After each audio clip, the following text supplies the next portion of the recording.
And on the line with us now is the head coach of the Billerica Indians, Duane Sigsbury, Coach Tim Wood, Bill Bryant, MVC Gridiron Weekly. Congratulations on a huge win at Drake. Yes, thanks for having me. Yeah, it was a great win. Our kids prepared hard all week and, did everything we asked them to do, and, we're just proud of them. Coach, just in terms of how, like, what you keyed on in preparing for Drake, it just seems like you guys came out and just bulldozed them right out of the gate.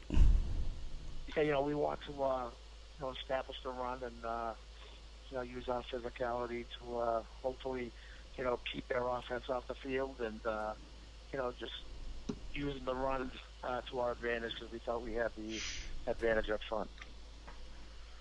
Coach, how important up front was it for your line? On the way to the game, I was running a little late, but I was not concerned about Billerica's intensity and their ability to go in and have a dogfight, but the front line seemed to be the difference throughout the whole game. Yeah, we have, we're still short one guy in the line, but the five guys that are playing for us right now, and throwing our tight end Sean Colby, we have some physicality up front and some big boys, and we're just using that to our advantage right now. Coach, in terms of just kind of switching it up and I mean, Houlihan's obviously been a weapon for you. One of the few guys that can go for 300 yards easily. Cyrus was our MVP last week.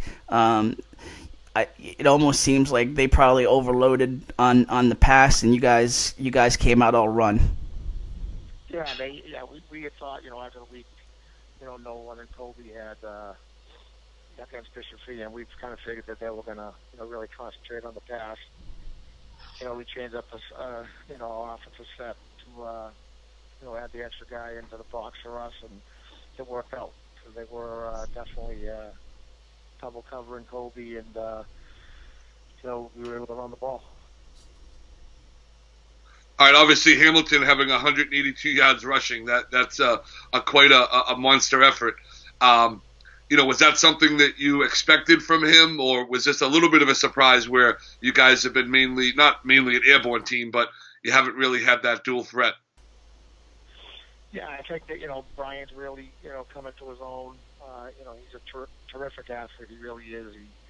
If you notice, he gets hit once or twice, and he keeps his feet going, and he's, has great body lean. So it's just, it's something that we've been able to do. It's just all clicked last Friday. Coach, talk a little bit about Jason Paganis, inside linebacker, kind of seemed to be all over the field. And while I was in the stands watching the game, I heard a little interesting fact about him. Yeah, he's going to be a heck of a player. He's only an 8th grader. He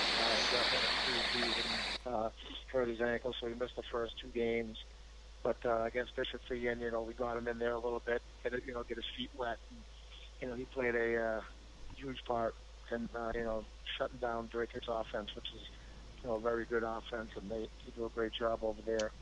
And he's going to be an unbelievable player. He's well beyond his years.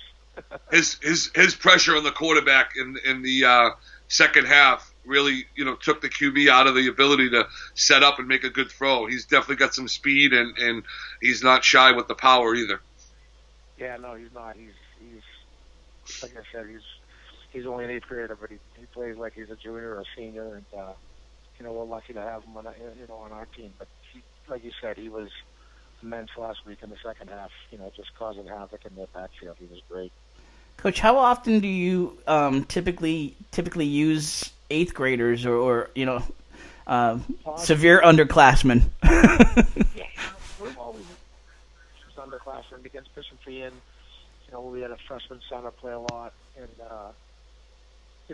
we're not scared. The kids are ready, and they're physically and mentally able to play at the varsity level. We'll play them. It's our first year with 8th graders in the high school, and most of our 8th graders are playing Papuana where we want them to be playing. A couple play on the freshman team, but Jason was just above and beyond anything we ever expected. And after he got over his ankle injury. He's been great for us. We're talking to Duane Sigsbury, the coach of the Billerica Indians, a huge 30-8 win over Drake this past Friday. Coach, tell us just a little bit in terms of Brian Hamilton and just his breakout game there. But just for those who don't know about him, tell us a little bit about him. Yeah, he's a very hard-working kid. He's a blue-collar kid, very, very tough. He never stops moving his feet, and he's not scared of contact. He actually likes the contact. We were kidding as coaches, during a couple of scrimmages when we were actually out in the field, and we were standing behind. It's almost like he's smiling as he's running, taking on hits. It's like he embraces it. So he's a very talented kid, and we're going to have him for the rest of this year and next. He's going to be a great player. Do you almost have to dial a kid like that back that just always it sounds like, just watching him, sounds like he loves the contact. You almost have to kind of dial that back to keep him healthy? Yeah, well, we tell him that, don't try to keep running people over. Run away and go score a touchdown. He's just one of those kids that he loves contact. Yeah, but we do try to, tell him to say, hey, let's run away from a few guys rather than try to always run everybody over. Hey, Coach, I got to ask, end of the game, obviously your guys were up 14-0 and did not seem to want to, lay off the pedal at all. Drake seemed to score and start to make a little bit of a comeback, but defensively you shut them down and then turn around and score. Now, end of the game comes. It was kind of fun to see everybody celebrating, and everything just stopped. And I saw you kind of hiding behind a coach, and you hopped out and jumped in front of the team, and obviously they went crazy again. Tell the fans a little bit about what you were doing and being on the field right there. Be quite honest with you. For most people in Billerica will hate me saying this, but for a minute I kind of felt like I was a Billerica Indian, and it was quite an awesome moment when he jumped up. Talk a little bit about that. Yeah, we talked about, we were, going to work hard and go to work and blue collar and all things like that. I actually had one of the hard hats, but I got locked in a room. I couldn't get into the room. So I'm scrambling, trying to get everyone ready to get on the bus. But I wanted the hard hat because we were, we put on the front of the bus, and it's like, we're going to work, blah, blah, blah, and all things like that. And luckily, our principal was still there at like 10 minutes to 5. And I walked in his room. I'm like, Mr. Murph, I need your hard hat. I locked the other one in April's office. I couldn't get it. So he gave me the hard hat. He's like, hey, just bring home the W. We went out, and after the game, we just, I put the hard hat on, and the kids go crazy. And, it's just a little, thing that we do just to, show that we're hard working and we're blue collar, and, the kids embrace it and they get fired up when I put it on. So it's, it's just a team thing.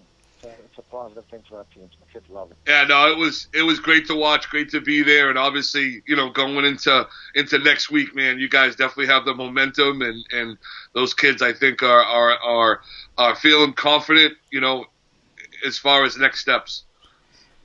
Yeah, no, they definitely are feeling confident. We started out 0-2. We battled adversity with, key injuries to a lot of, good football players, and we've got a couple of them back, and hopefully get a couple more this week, and be at full strength and go play against a very, very, very good Sigsbury team, well coached, and a great program. Coach, how far is the school away from all the construction being done? So the school is actually, they're still knocking down the old school, so it's actually right.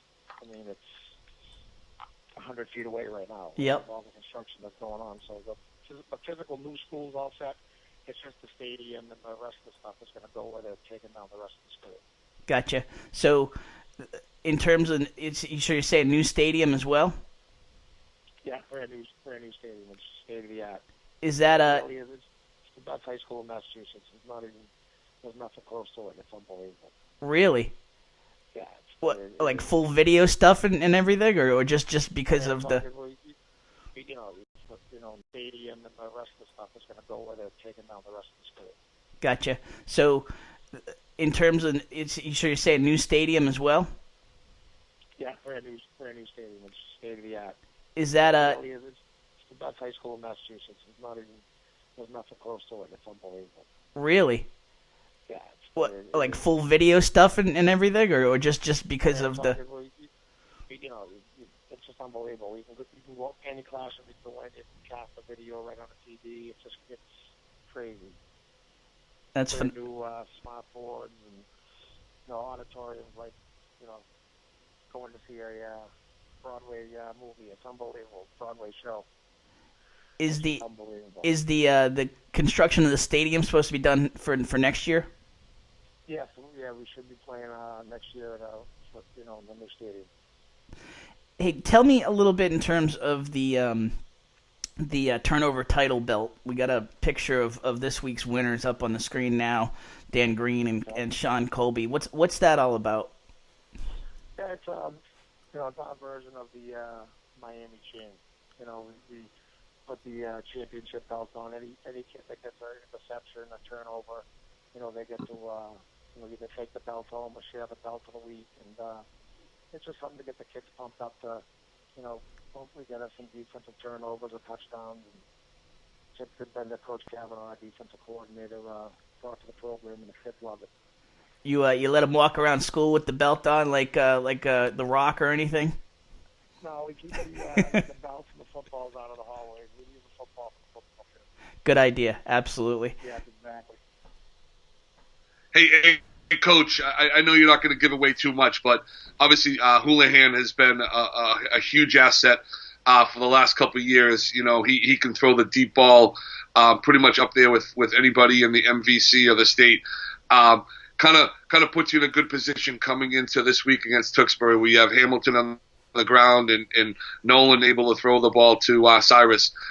Talk a little bit about having that senior leadership and a quarterback like that you can count on. Yeah, well, Nolan, in my opinion, Nolan is the best quarterback in our conference. And, that's not a knock on any of the other ones because the MVC is the best league in the state. And, the best coach team in the state.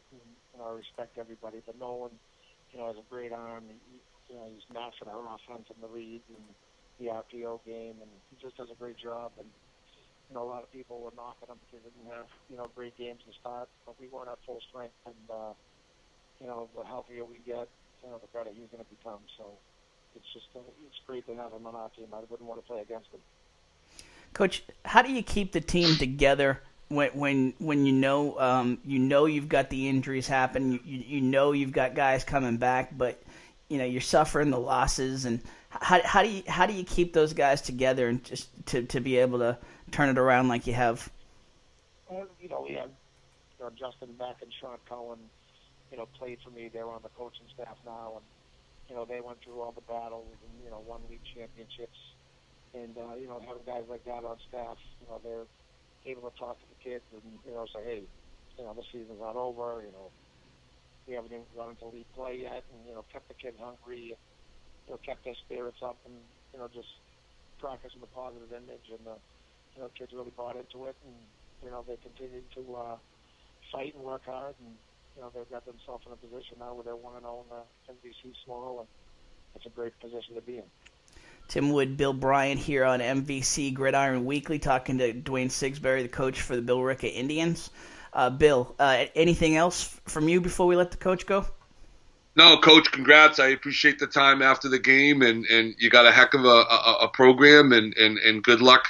Good luck to the Indians moving forward. Hey, I really appreciate it, and anything you guys ever need from me, just don't hesitate to call.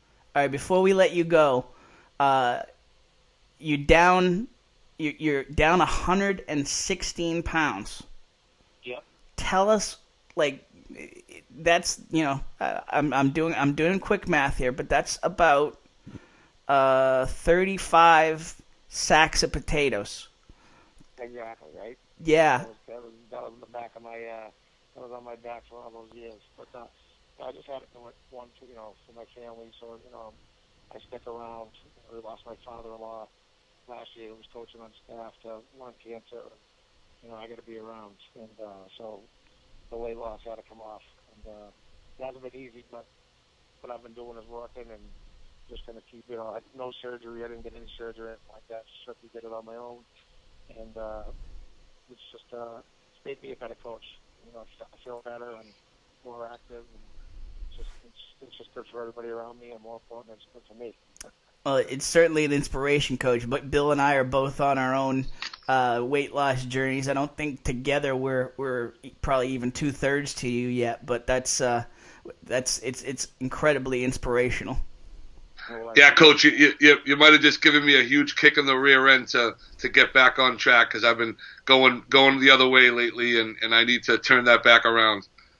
Exactly. No, it's easy to go the other way. We have to, after every game, I'm like, oh, let's do this, let's do that. I'm like, oh, I can't eat that, I can't eat this. But it's definitely worth it. Absolutely, Coach. Huge thanks for getting on here with us after this week's win, and we'll be looking at you moving forward. Big game next week, and best of luck moving forward here as you get into the heart of the MVC schedule. Absolutely, we appreciate it, and thanks for all you guys do for football.